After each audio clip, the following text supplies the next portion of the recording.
La liturgie du 23e dimanche ordinaire de l'année liturgique C présentait certaines formules radicales et exigeantes de la Sequela Christi.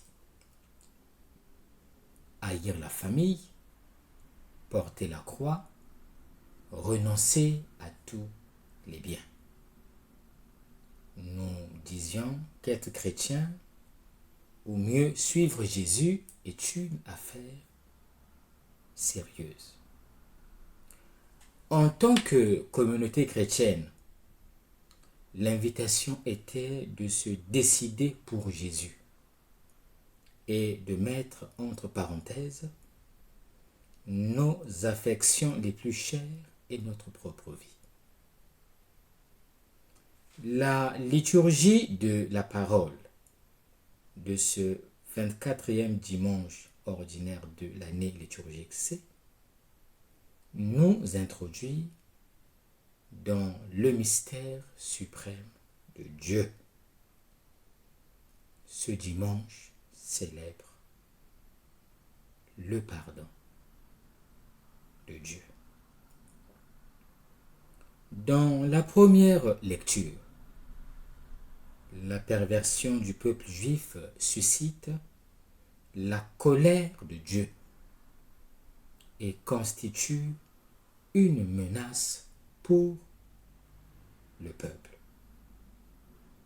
Moïse n'accepte pas cette sentence.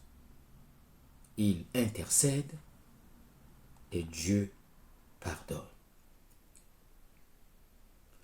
Le passage de la première lecture n'est pas le seul passage de la Bible qui célèbre le pardon de Dieu. Le psaume responsorial parle également du pardon de Dieu. Pitié pour moi, mon Dieu, dans ton amour. La deuxième lecture parle aussi de la miséricorde de Dieu. Celle-ci est le visage le plus expressif et le plus original de Dieu.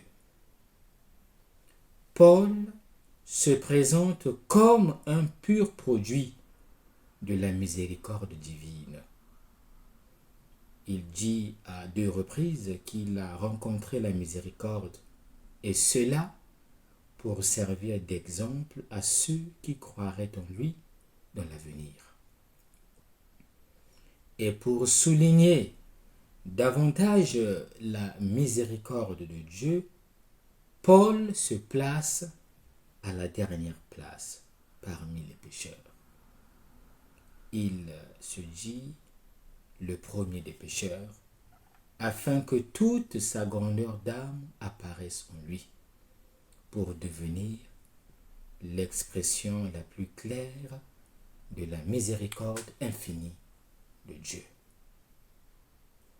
L'Évangile est une page que nous connaissons pour l'avoir lue et méditée pendant le temps du carême, notamment la parabole du Père miséricordieux, le 4e dimanche de carême. Au chapitre 15 de son évangile, Luc présente 3 paraboles. Celles-ci se déroulent dans des lieux différents. L'une se situe dans le contexte de l'activité pastorale. Le protagoniste est un berger qui a perdu une brebis.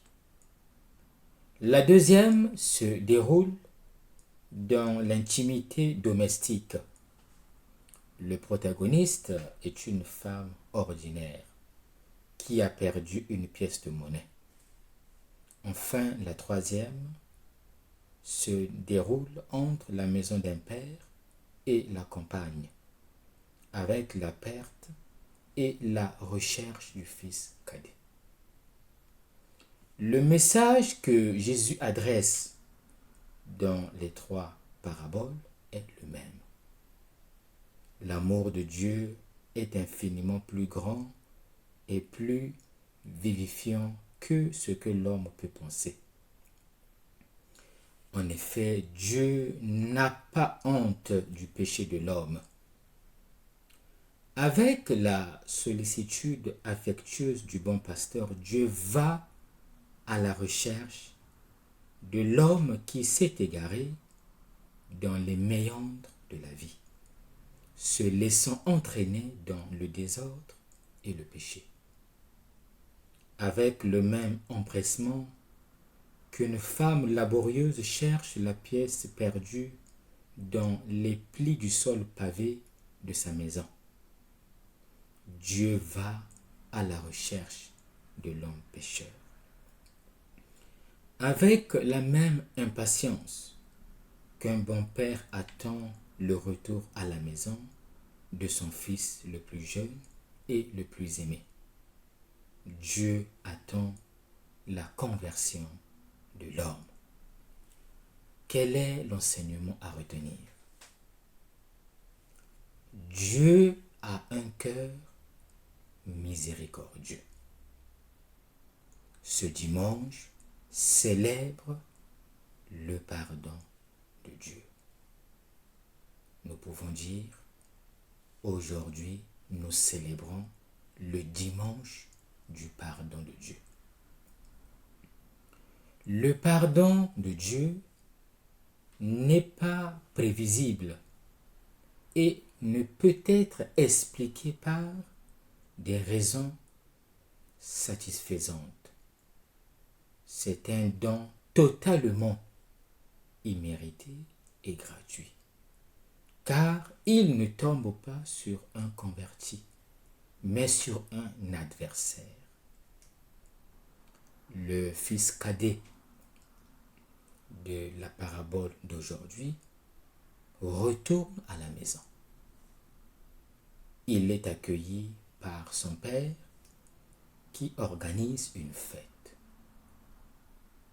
Dieu n'est pas celui qui pardonne à peine en faisant des supplications. Au contraire, il n'attend rien d'autre que de pouvoir embrasser son fils.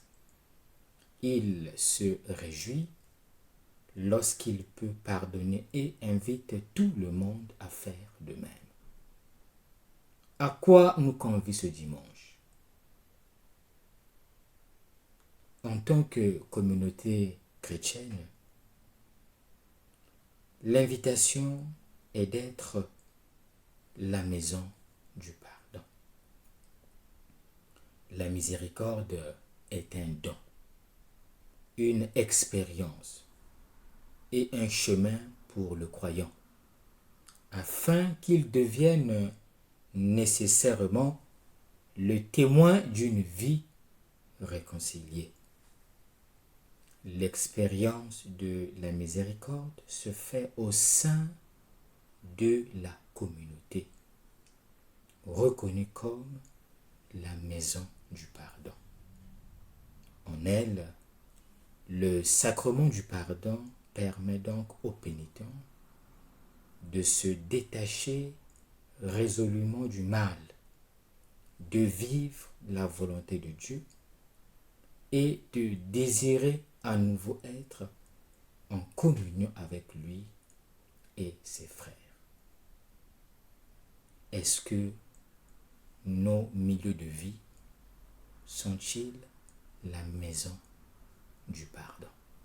Bon dimanche à tous.